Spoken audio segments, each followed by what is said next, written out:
আলাইহিস বলেছেন, কিয়ামতের দিন মানুষকে ৫টি বিষয়ে প্রশ্ন করা হবে। তার মধ্যে একটি, তোমার যৌবন তুমি কিভাবে কাটালে?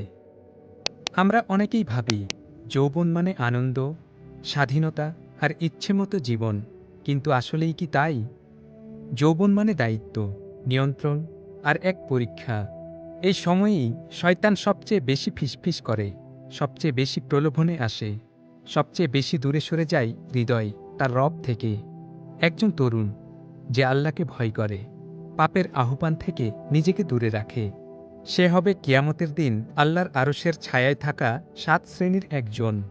এটা কোনো গল্প নয়, এটা এক প্রতিশ্রুতি। যৌবন হল বীজ বপনের সময়, আর বার্ধক্য সেটা হলো ফল তোলার মৌসুম।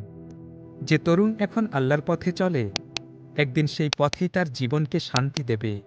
আল্লাহ বলেন, নিশ্চয়ই আল্লাহ তাদের ভালোবাসেন যারা তওবা করে এবং যারা নিজেদের পরিচ্ছন্ন রাখে।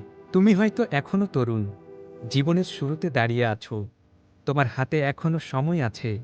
কিন্তু মনে রেখো, সময় কখনো থেমে থাকে না। যৌবনের নদী বয়ে যায়। আজ তুমি যে কাজ করছো, আগামীকাল সেটি তোমার পরিচয় হয়ে দাঁড়াবে।